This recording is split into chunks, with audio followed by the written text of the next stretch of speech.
겠습니다. 안녕하세요. 네, 이제 복음반 2층에서 이렇게 작은 방에서 복음을 이렇게 전하는 그런 자리보다는 오늘 조금 더 무겁고 좀 긴장이 되는 그런 자리에서 오늘 복음을 전하게 되었습니다.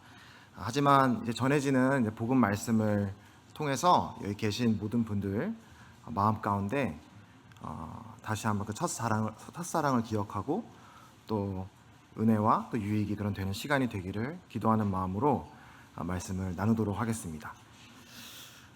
오늘 이제 본문은 요한복음 8장 31절부터 시작되는 본문인데요. 성경을 갖고 계신 분들은 같이 펼쳐서 같이 읽어주시면서 말씀을 또 들으시면 더 유익하리라 생각을 합니다. 요한복음 8장 31절부터 시작되는 말씀입니다. 없는 분들은 여기 화면에 그 슬라이드를 같이 보시면서 봐주셔도 좋겠습니다. 31절과 32절인데 같이 한번 읽어주시면 감사드립니다. 같이 한번 두 구절을 읽도록 하겠습니다. 시작. 그러므로 예수께서 자기를 믿은 유대인들에게 이르시되 너희가 내 말에 거하면 참으로 내 제자가 되고 진리를 알지니 진리가 너희를 얻게 하리라. 네, 감사합니다. 우리가 이제 교회 올 때마다 들고 오는 이 성경책 있지 않습니까? 이 성경책, 또 이 성경에서 증거하고 있는 복음의 진리 가운데 특별히 이 성경책은 우리들에게 하나님의 말씀을 하나님께서 나타내신 하나님이 밝혀내신 그분의 뜻과 말씀을 어떻게 우리가 합당하게 반응할 수 있는가라는 질문에 대해서 우리가 하나님을 기쁘게 해드리고 정말 내가 내 자신을 이렇게 드러냈는데 이걸 듣는 그 대상인 우리들이 정말 합당하게 반응했다라고 하는 그 반응이 바로 믿음이라고 하는 것을 성경 곳곳에서 말씀해 주고 있습니다. 특별히 이제 오늘 본문인 요한복음은 특별히 더 그렇습니다. 이제 오직 이것을 기록함은 너희로 예수께서 하나님의 아들 그리스도이심을 믿게 하려 하며 또 너희로 믿고 그 이름을 힘입어 생명을 얻게 하려 함이라라고 하는 요한복음을 기록한 취지를 또 사도 요한은 명확히 기록하고 있어요.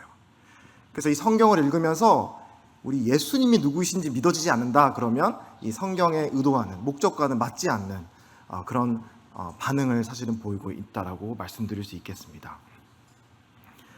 그래서 그분이 행하신 많은 기적들 또 그리고 삶에서 삶 가운데 주님이 드러내신 주님의 인격, 가르침, 이 모든 것들이 그리고 그걸 기록한 이 성경책의 모든 내용들이 사실은 우리 주님이 누구이신지를 우리가 믿게 하는 것이 바로 성경의 목적이다라고 말씀을 해주고 있습니다. 그리고 예수님의 때처럼 우리가 두 눈으로 예수님이 어떤 분인지를 직접 보지 못한다라고 할지라도 예수님께서는 그런 우리들을 위해서 이제 주님이 하늘로 올라가신 이후에 성령님이라고 하는 분을 우리 마음 가운데 보내셔서 우리가 두 눈으로 보지 않아도 마음으로 우리 주님의 영광을 보고 깨달을 수 있는 그런 보혜사 성령님을 보내주시겠다라고 약속도 하셨거든요. 그런 약속을 주신 이유도 뭐냐? 우리 마음으로 하여금 이 성경을 보고 복음을 듣고 예수님을 믿게 하시기 위해서 그리하셨다라는 것을 배우게 됩니다. 그리고 그 결과 이제 오늘의 본문인 31절 그 앞에 보면은 많은 사람들이 믿었더라라는 말들이 나오죠. 그래서 실제로 우리 예수님의 많은 기적들과 또 가르침에 감명을 받은 많은 사람들이 이 예수님 참 대단한 분이다라는 것을 마음으로 깨닫고 믿고 따라오는 사람들이 있었습니다. 그래서 이제 오늘 31절에 나오는 이 빨간색 표시된 구절을 보시면 자기를 믿은 유대인들에게 이르시되라는 구절로 시작을 하고 있습니다. 그래서 오늘의 본문은 이제 예수님을 믿는다라고 하는 이 무리들과 예수님이 나누신 대화를 우리는 이제 살펴보게 됩니다.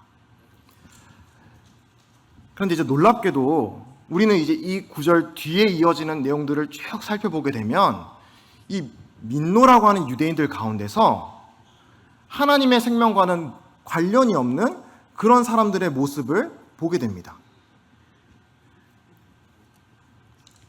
그래서 예를 들면 이런 거죠. 예수님께서 믿는 유대인들과 분명히 대화를 하고 계시는데 이 대화가 나누시던 이 대상들 중에서 이 죄의 종아래에 있어서 여전히 구원받아야 될 사람들이 있었던 것을 보게 됩니다.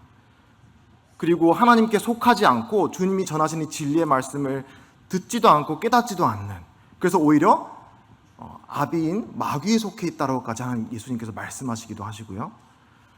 그리고 나를 무시하는도다라고도 주님이 진단하십니다.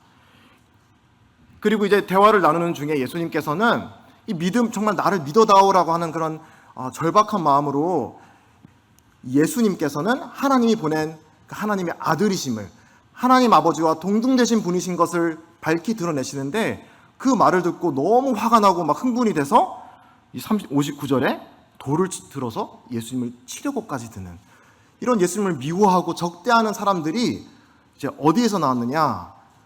이제 예수님을 적대하는 그룹에서 나왔던 것이 아니라 예수님을 믿은 무리들 가운데서 이런 사람들이 이제 섞여 있었던 것을 보게 됩니다. 이제 그런 질문이 드는 것이죠. 왜 이런 일이 일어날까?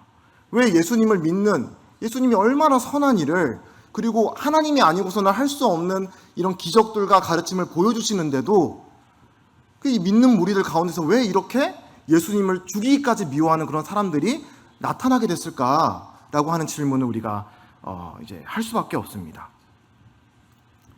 이제 우리는 사람의 마음을 온전히 알 수 없습니다. 우리는 사람이기 때문에 그 사람 마음 가운데 좀 참 믿음, 또 참되지 않은 믿음을 우리가 다 분간할 수는 없습니다만, 분명한 것은 성경에서 이 거짓 믿음에 대해서 밝히 말씀하고 계시고 이거에 대해서 엄중하게 경고하고 있다는 것을 오늘 좀 생각해 보기를 원합니다.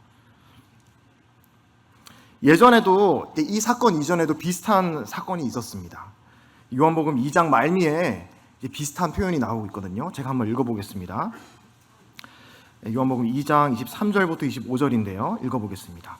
6월절에 예수께서 예루살렘에 계시니 많은 사람이 그의 행하시는 표적을 보고 그의 이름을 믿었으나 예수는 그의 몸을 그들에게 의탁하지 아니하셨으니 이는 친히 모든 사람을 아심이요 또 사람에 대하여 누구의 증언도 받으실 필요가 없었으니 이는 그가 친히 사람의 속에 있는 것을 아셨음이니라. 그래서 많은 사람들이 예수님의 표적을 믿고 믿었다라고 하는데 예수님은 그 사람들의 그런 반응에 의탁하지 않았다라고 얘기를 하고 계세요.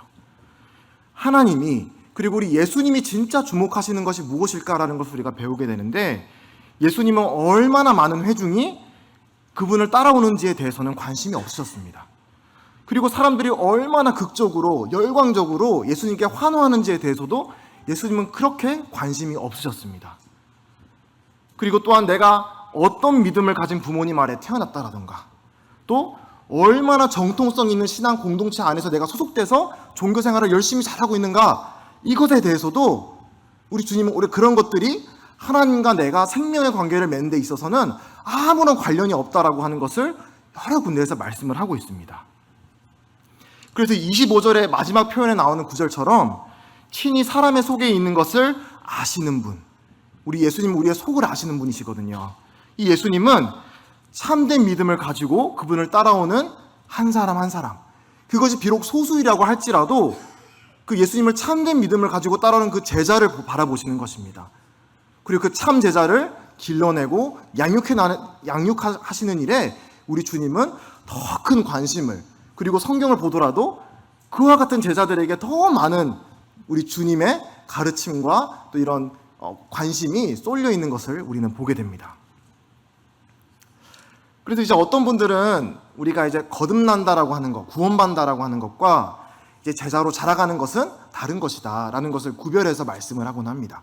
그리고 일리가 있다라고 생각을 합니다. 맞는 말씀이시죠. 실제로 우리가 같은 날 거듭나고 같은 날 침례받았다라고 할지라도 하나님의 자녀로서 또 그리고 우리 예수 그리스도의 제자로서 이렇게 자라가는 그런 방식과 속도는 사람마다 다릅니다. 그러나 분명한 것은 성경은 어디에도 제자의 삶이 없는 거듭남을, 성화가 없는 칭의를, 그리고 열매 맺지 않는 구원에 대해서는 말하신 적이 없습니다. 참으로 거듭난 사람은 반드시 참 제자의 삶을 살 것이라고 말씀하시는 것이 성경의 말씀이다라고 얘기 드립니다. 그래서 개인적으로 생각해 볼 때 우리가 우리 주위에 많은 이런 슬픈 일들을 이제 목격하잖아요. 비극들을 보게 되는데 그 가운데서 가장 어떻게 보면은 저 개인적으로 슬픔을 느끼는 부분이 무엇이냐 할 때 이 살아계신 하나님의 말씀을 가까이 듣고 이 정말 사랑 넘치는 성도님들과 가까이 교제하면서 복음 말씀을 그렇게 많이 들었는데도 또 하나님께서 역사하시는, 하나님이 아니고서는 일어날 수 없는 놀라운 이런 사람의 삶을 변화시키는 이런 기적의 역사를 다 크든 작든 목격하면서도 끝끝내 그 좋으신 하나님, 그 좋으신 예수님이 나와는 아무런 인격적인 관계를 맺지 않는 그냥 지나가는 하나의 좋은 이야기. 그래서 교회 믿는 사람들 안에서 오랜 생활을 같이 지내면서도 끝내는 하나님의 은혜를 거절하시는, 구원을 받지 못하는 일만큼 비극적이고 슬픈 일이 어디 있을까라고 생각을 해보게 됩니다. 그래서 이 믿는 무리 가운데 이렇게 밝혀 드러나오는 이런 거짓 믿음이라는 주제를 다루면서 조심스럽습니다. 왜냐하면 우리 구원은 우리가 잘나서 받은 게 아니거든요. 아까 만찬에서도 많은 형제님들이 또 이렇게 찬양하시고 예배하셨지만은 우리는 하나님의 전적인 은혜로 말미암아, 또 그분의 무조건적인 사랑으로 말미암아 구원받았습니다. 그리고 그분이 한 번 주신 이 영원한 구원은 우리가 연약하다고, 우리가 실패한다고 취소하시고 거두어 들이시지 않는다라고 약속하십니다. 그래서 이런 거짓 믿음의 주제를 잘못 다루면 마치 그런 이제 구원에 대한 영원한 안전과 그런 확신을 마치 흔드는 그런 의도는 전혀 없다라는 말씀을 드립니다. 다만 성경은 복음에 관하여서 다음과 같이 분명히 이제 말씀을 하고 있는 것이죠. 디모데전서 1장 5절에서 이 성경 전체를 또 비롯한 우리 복음에 가르치고 있는 교훈의 목적에 대해서 말씀하시는데 이렇게 말씀을 하십니다. 이 교훈의 목적은 청결한 마음과 선한 양심과 거짓이 없는 믿음에서 나오는 사랑이거늘 이라고 말씀하십니다. 이 성경과 복음의 교훈의 목적은 거짓이 없는 믿음이라고 분명히 촉구하고 있습니다. 그리고 이 반대에 대한 그런 얘기를 하시면서도 이 거짓 믿음, 죽은 믿음, 믿음에 관하여는 파선한 자들, 이런 믿음들이 성경에서 경고를 여러 번 하고 계시거든요. 그러면서 참된 믿음을 우리가 붙들고 이제 갖도록 촉구하고 있습니다. 따라서 우리가 우리 자신에게 해봐야 되는, 복음 앞에 서서 우리가 해야 되는 중요한 질문 가운데 하나는 과연 그렇다면 이 참된 믿음, 거짓이 없는 믿음이란 무엇일까라는 질문을 해봐야 할 것입니다. 오늘 본문인 요한복음 8장 31절과 32절로 다시 한번 돌아가 보겠습니다. 31절 후반부부터 이렇게 말씀을 하고 있죠. 너희가 내 말에 거하면 참으로 내 제자가 되고 진리를 알지니 진리가 너희를 자유롭게 하리라. 참된 믿음은 왜 참된 믿음이냐? 참된 믿음은 그 믿음의 대상이 참된 것이기 때문에 참된 믿음입니다. 무엇이 믿음을 거짓된 것 또는 참된 것으로 나누는 기준이 되느냐? 그거는 그 믿음의 내용, 그 믿음의 대상이 참된 것일 때 그게 참된 믿음이라고 한다라고 하는 것입니다. 예를 들어 제가 나는 어디 높은 데 뛰어내려도 난 하늘을 날 수 있어라는 그런 망상, 그런 믿음을 내가 갖고 있다고 생각해 보세요. 그리고 이제 옥상에 제가 뛰어내리면 이제 큰 문제가 발생하겠죠. 그렇게 될 때 그 문제가 뭔가요? 제가 내가 하늘을 날 수 있다라고 하는 믿음이 분량이 부족해서인가요? 아니죠. 믿음의 분량의 문제가 아니라 믿음의 대상이 문제였던 것이에요. 믿음의 내용. 참되지 않은 것을 내가 믿었기 때문에 저에게 문제가 일어난 것입니다. 그래서 아무리 독실하고 또 아무리 신실한 믿음을 가졌다라고 할지라도 거짓을 믿고 있으면 그것은 참된, 또 우리를 생명으로 이끄는 믿음이라고 말할 수 없습니다. 사실 이 세상에 믿음이 없이 살아가는 사람들은 단 한 사람도 없습니다. 마치 이 믿음이라는 거를 종교를 가진 사람만 이제 믿음이 있다라고 오해를 하는 분들이 많이 계시는데, 이 세상에는 믿음이 없는 사람은 단 한 사람도 없어요. 내가 어떤 말을 해도 어떤 행동을 해도 그 모든 것이 내가 가지고 있는 믿음의 기반에서 나오는 것들입니다. 심지어는 스스로를 무신론자라고 말하는 사람들도 신이 없다라고 하는 확고한 신념을 가지고 그렇게 무신론자라고 말하는 것이에요. 그래서 중요한 건 믿음이 있고 없고가 아닙니다. 왜냐하면 모든 사람들이 믿음을 가지고 있기 때문에.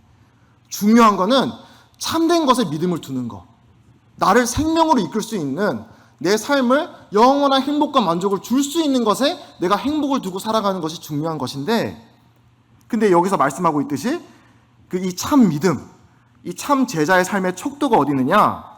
다시 말씀드리지만 내가 얼마나 꺾이지 않는 의지력을 갖고 있느냐, 또 내가 얼마나 내 스스로 이 구원받기 합당한 행위들을 이렇게 행하면서 살아가느냐가 아니라 이 내 말에 거하면, 그리고 진리를 알지니 진리가 너희를 자유롭게 하리라. 내 말, 주님의 말씀, 그리고 진리. 이 구조, 이 표현 안에는 이 성경책, 하나님의 말씀, 복음의 진리를 다 포함하는 말씀입니다. 그래서 우리는 이 진리의 말씀을 믿고 붙들고 순종하며 살아갈 때 이제 그 말씀 그 자체가, 진리 그 자체가 능력이 되어서 우리를 구원하시고 참된 삶으로 이끌어 가신다라고 하는 말씀이 지금 예수님께서 이 믿는 유대인들에게 또 저희들에게 해주고 있는 말씀입니다. 이 말씀을 듣고 청중들이 굉장히 불쾌하다는 식으로 반응을 보입니다.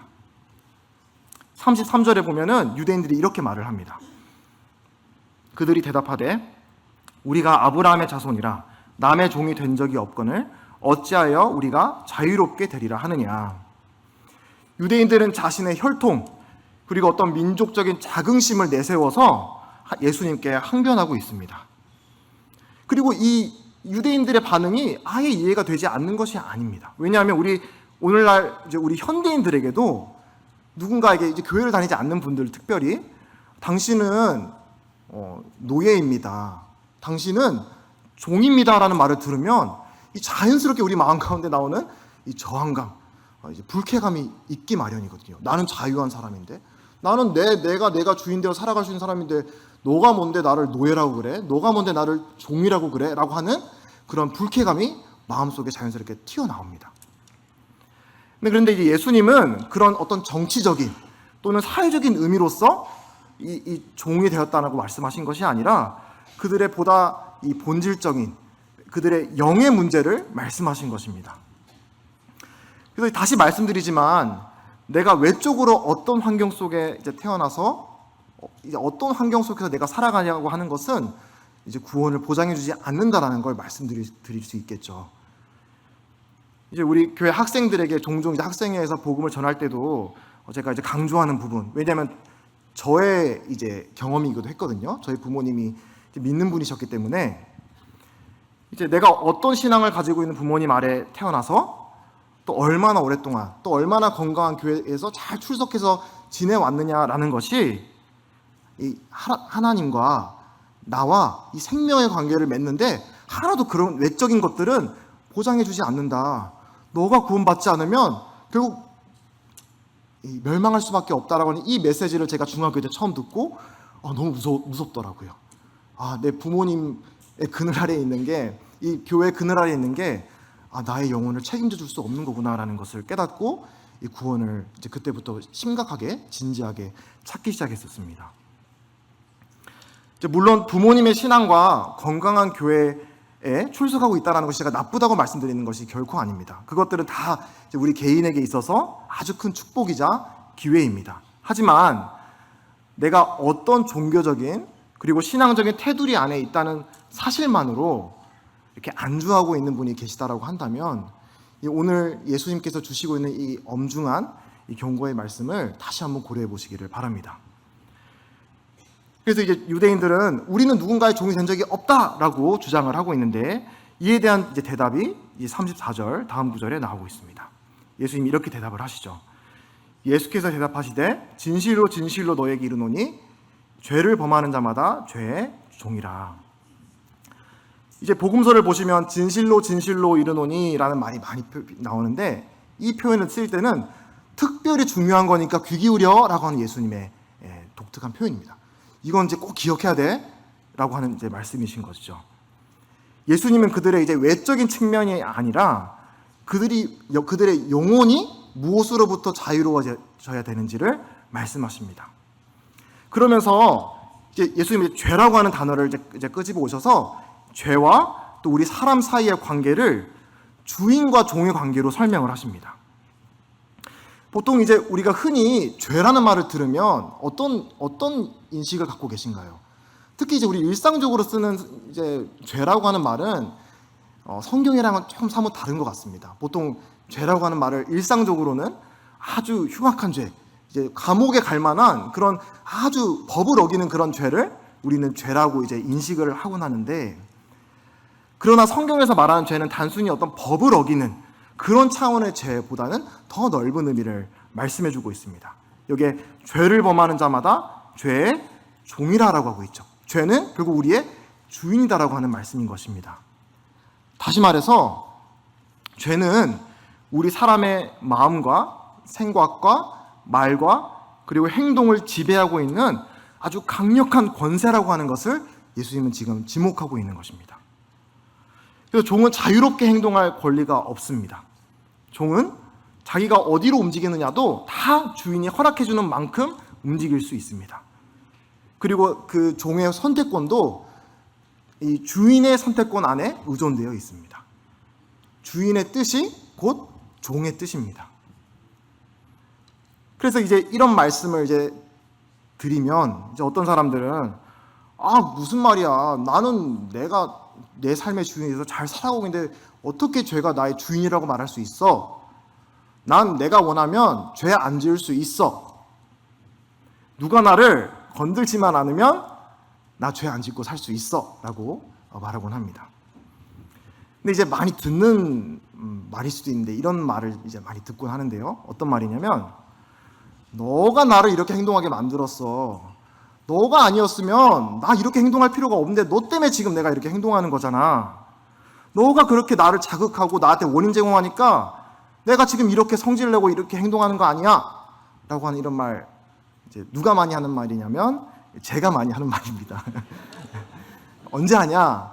이제 저희 아내와 이제 의견이 맞지 않고 점점 이제 그 감정이 막 이렇게 북받쳐 오르면은 막 성질을 내다가 성질 내면 좀 안 되잖아요. 이제 그러면서도 뭔가 탓을 해야 되는데 너가 그렇게 했다라고 하면서 남 탓을 하면서 제가 하는, 제 무의식적으로 제 입 밖에 나오는 그런 말입니다. 근데 정말 그럴까요? 이런 고약한 성질을 부리는 것이 상대방이 나를 그렇게 만들어서 그렇게 된 것일까요? 한번 생각해 봅시다. 컵에 이제 맛있는 이제 시원한 콜라가 이렇게 들어 있습니다. 그리고 콜라를 막 흔들어요, 손으로. 그럼 이제 콜라가 어떻게 될까요? 막 콜라가 컵에 막 흘러나오겠죠. 그렇죠? 이제 넘쳐 흐를 거 아니겠습니까? 그럼 이제 막 첨벙거려서 이제 콜라가 이제 컵 밖으로 흘러 넘치는데, 그럼 여기서 질문이, 이 컵으로부터 콜라가 넘쳐 흐르는 이유는 손으로 컵을 흔들어서인가요? 이제 대답이 반은 맞고 또 반은 틀립니다. 만약에 이 컵 안에 콜라가 아니라 물로 가득 차 있으면은 이 컵을 100만 번 흔들어도 이 콜라가 나올까요? 이 컵 안에 물이 들어있으면 아무리 많이 흔들어도 이 컵에서는 물이 흘러나올 것입니다. 콜라가 흘러나올 일이 없을 것입니다. 마찬가지로 우리에게서 하나님의 기준과 맞지 않는 그런 말과 행동이 불쑥불쑥 튀어나오는 그런 이유는 상황이 우리를 그렇게 하도록 만든 것 때문이 아니라 이미 우리의 마음컵 안에 그런 것들이 이미 뿌리 내려져 있기 때문이라고 하는 것입니다. 예수님은 우리 마음이 무엇으로 가득 차 있는지를 이렇게 설명하셨습니다. 마가복음 7장 20절부터 23절에서 주님이 이렇게 말씀하시는 것을 주의 깊게 한번 읽어보시길 바랍니다. 속에서 곧 사람의 마음에서 나오는 그것이 사람을 더럽게 하느니라. 속에서 곧 사람의 마음에서 나오는 것은 악한 생각, 곧 음란과 도둑질과 살인과 간음과 탐욕과 악독과 속임과 음탕과 질투와 비방과 교만과 우매함이니 이 모든 악한 것이 다 속에서 나와서 사람을 더럽게 하느니라. 마음 안에 뭐 좋은 게 없죠, 그렇죠? 다 보면은 이런 것들이 우리 마음에 가득 차 있기 때문에 어떤 사람은 이런 게 좀 덜 흘러나올 수 있습니다. 어떤 사람은 좀 많이 흘러나올 수 있어요. 저는 그게 그래서 감옥에 있는 사람과 아닌 사람의 차이가 그렇다라고 생각을 합니다. 그래서 얼마나 이런 안에 있는 것들이 많이 흘러나오느냐의 차이는 있겠지만 본질적으로 우리 마음 컵 안에 이런 죄가 가득 뿌리 내려져 있다는 사실 안에는 변함이 없다라고 하는 것이 성경의 엄중한 진단입니다. 이런 의미에서 우리는 죄의 권세 아래에서 살아가고 있는 기진백진에서 고달픈 가련한 인생들이다라는 것이 우리 주님이 이 유대인들뿐만 아니라 우리 모든 인생들을 바라보실 때 가지셨던 마음입니다. 그럼 36절에서 말씀처럼 결국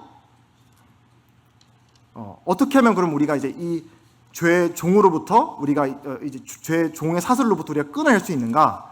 라 했을 때 38장 36절의 말씀처럼 하나님의 아들이신 예수 그리스도께서 우리를 자유롭게 하시기 전까지는, 그리고 32절의 말씀처럼 진리가 우리를 자유롭게 하기 전까지는 우리는, 그리고 모든 사람은 죄의 속박 아래 있다고 하는 것이 성경의 진단입니다. 그래서 바로 복음을 믿을 때 하나님의 아들 예수 그리스도께서 이 십자가 위에 달리실 때 우리의 모든 죄가가 우리를 대신해서 이분께 다 담당되어졌다라는 것을, 이 기쁜 소식을 우리가 듣고 마음으로 받아들일 때, 그때 이 주인과 종의 관계가 착 하고 이렇게 이제 끊어지는 것입니다. 얼마나 좋은 소식입니까? 그렇죠?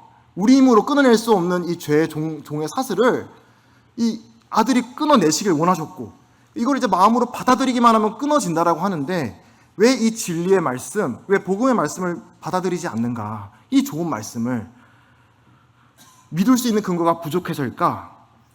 결코 그렇지 않다라고 말씀합니다. 우리 예수님에게 기적이나 가르침이 부족한 것도 아니고요, 옛적 선지자들의 예언대로 우리의 죄와 허물을 짊어지시고 십자가에 돌아가시지 않아서도 아닙니다. 또 사망 권세를 이기고 사흘 만에 죽은 자 가운데서 부활하시지 않으셔도 아닙니다. 우리들은 어떤가요? 오늘날 사람들이 성경의 진리를 믿지 않는 이유가 거기 믿을 만한 증거가 부족해서일까요? 이것 역시 아닙니다. 예수님의 십자가와 부활 사건을 실제 역사 속에 일어난 사건이라는 것을 뒷받침해 줄 수 있는 많은 근거들이 있습니다. 그래서 이제 가끔씩 제가 이제 만나서 제 친구도 그렇고 얘기해 보면, 내가 이 복음이, 성경이 진짜 참이라고 하는 걸 나한테 이제 근거로 주면 내가 믿겠다라고 말하는 분들이 계세요. 성경이, 복음이 참이면 믿겠다. 이제 좋은 말이잖아요. 그렇게 해야 되는 것이죠. 참인 것을 믿어야 되니까. 그래서 이제 성경이 참이라고 하는 것을 여러 역사적으로, 고고학적으로, 과학적으로, 도덕적으로, 또 성경 내에 있는 많은 근거들을 들어서 열심히 준비해서, 이런 근거들이 얼마나 충분하게 우리에게 근거로서, 믿을 만한 증거로서 우리에게 제시되고 있느냐라고 이렇게 설명을 드릴 때 여전히 받아들이지 않는 많은 분들을 제가 보았습니다. 왜 그럴까? 참인데도 왜 믿지 않을까라는 그런 이유에 대해서 예수님은 이제 이렇게 진단을 하시는데, 37절에 주님이 이렇게 말씀하십니다. 나도 너희가 아브라함의 자손인 줄을 아노라. 그러나 내 말이 너희 안에 있을 곳이 없으므로 나를 죽이려 하는도다. 왜 예수님을 믿지 않고, 왜 예수님을 대적하고, 그 예수님을 대적하는 마음이 너무나 커서 예수님을 죽이려고까지 하는, 그 예수님을 받아들이지 않는 그 마음의 원인이 어디 있다고 말씀하시나요? 내 말이 너희 안에 있을 곳이 없으므로라고 말씀하십니다. 여러분의 마음에는 예수님의 말씀이 들어갈 공간이 있나요? 없다면 왜 없다라고 생각을 하시나요? 예수님은 비유로 말씀하시기를, 말씀의 씨앗이 우리 마음밭에 뿌려질 때 같은 말씀이 뿌려져도 다 각기 다른 결과를 낼 수 있다. 마음에 따라서.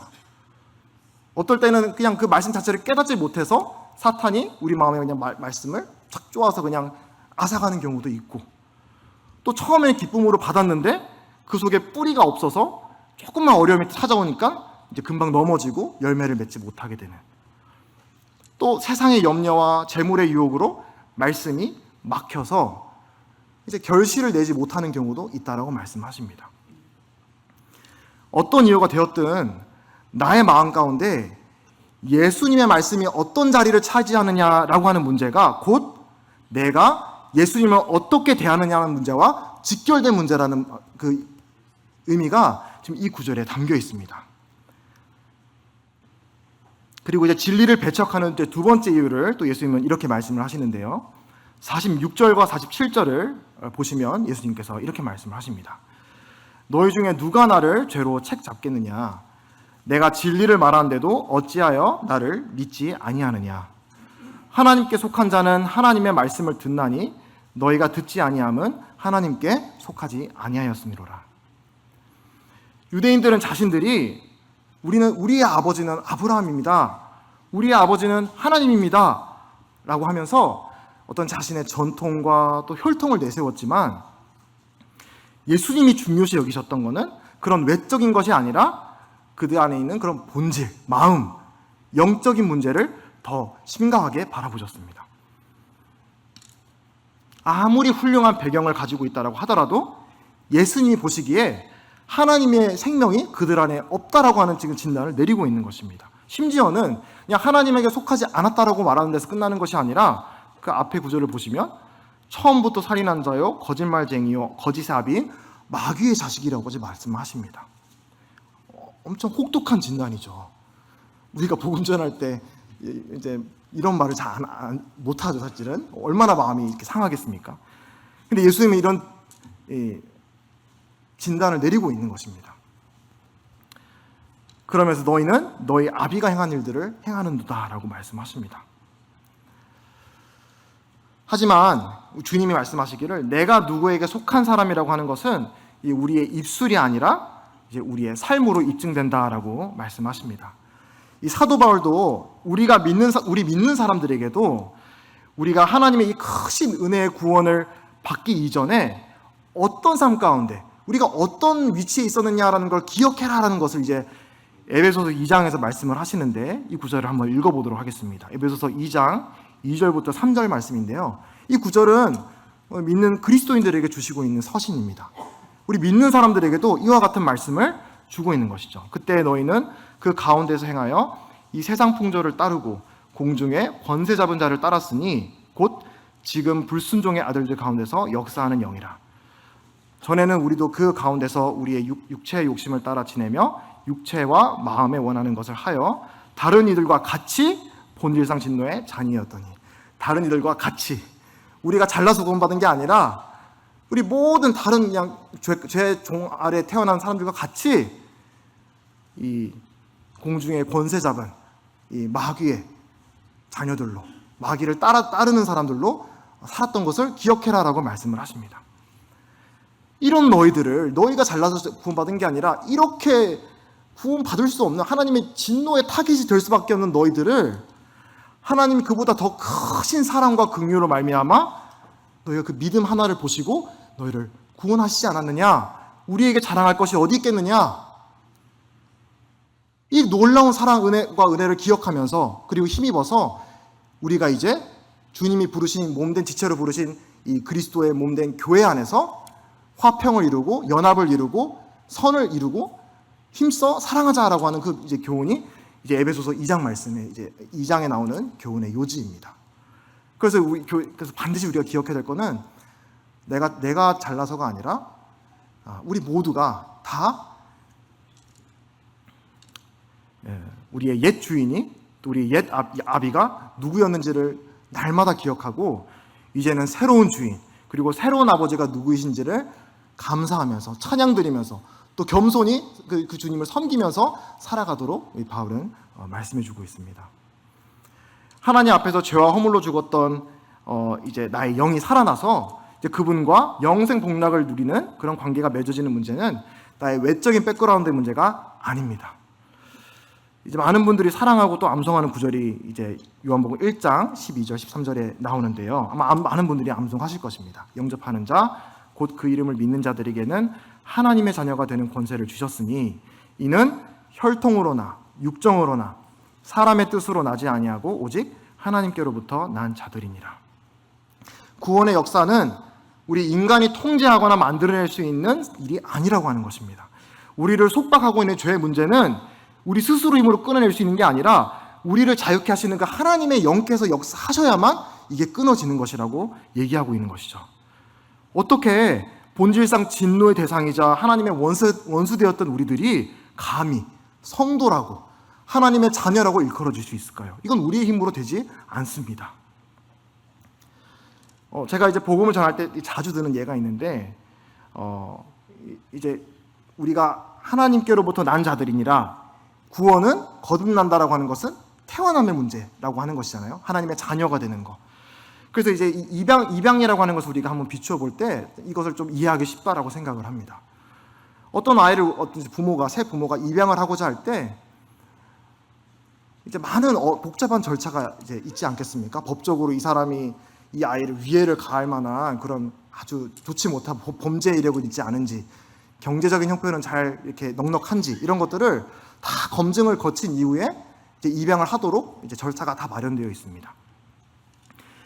그런데 이제 이 아이가 좋은 새 부모님 아래 입양되고 이제 자녀로 삼아지기 위해서 필요한 모든 법적인 절차와 또 이런 수고와 노력들이 누가 하는 것인가요? 아이가 하나요? 아니죠. 부모님이 합니다. 뭐 입양도 그렇고 실제로 출산하는 아이도 그렇죠. 이 아이가 잘 자라서 내 가족의 새로운 구성원으로 자라도록 준비하고 모든 걸 하는 건 다 누가 하나요? 아이가 하는 것이 아니라 부모가 합니다. 그래서 입양을 위해 충족해야 되는 모든 그런 법적인 요건과 절차는 아이가 아닌 부모의 몫이라고 하는 것입니다. 아이가 할 일은 이 부모님을 보는 것입니다. 보고 이분이 얼마나 좋은 부모님인지, 나를 책임을 가지고 사랑으로서 나를 잘 대해주시는, 내가 믿을 만한 분인지를 잘 살펴보고, 아, 이분 내가 믿을 수 있겠구나라는 믿음이 서면 그 입양 동의서에 딱 사인 하나 하면은 이제 그 가족이 되는 것입니다. 하나님 측에서는 이제 부족하고 연약한 저와 여러분들을 이제 그분의 가장 사랑하는 자녀로 맞아들이기 위한 모든 법적인 절차와 준비는 다 이제 해놓으셨습니다. 남은 것은 이제 우리가 이 하나님이 우리의 삶을 의탁드리게 믿을 만한 분인지를 잘 살펴보고, 그러니까 이분이 내가 내 아버지로, 나의 부모님으로 모실 만하게 충분히 믿을 만한 분이다라는 믿음이 선다면 그 분께 믿음으로 나아가는 것, 그 하나만 남아 있는 것입니다. 어떻게 하나님이 좋은 분인지를 우리가 이제 확인할 수 있을까요? 이 하나님이 나의 좋은 부모님이 된다는 걸 어떻게 확인할 수 있을까요? 그거는 바로 이제 정답은, 복음에서 말씀하고 있는 정답은 예수님을 주목하라는 것입니다. 예수님의 삶과 그분의 말씀에 귀 기울여 보십시오. 그분은 보이지 아니하는 하나님의 형상입니다. 예수님의 영광을 보는 것이 곧 보이지 않는 아버지 하나님의 영광을 보는 것입니다. 그분의 삶에 녹아들어 있는 그분의 인격과 가르침에는 은혜와 진리가 충만합니다.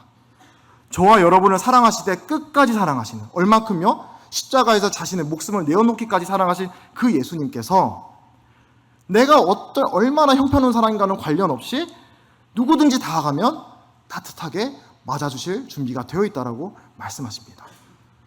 무겁고 짐진 자들아 다 내게로 오라고 초청하십니다.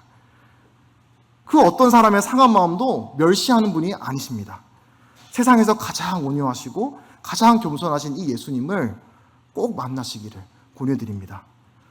이분을 만날 때 우리 인생에 참된 안식과 기쁨이 찾아올 것입니다.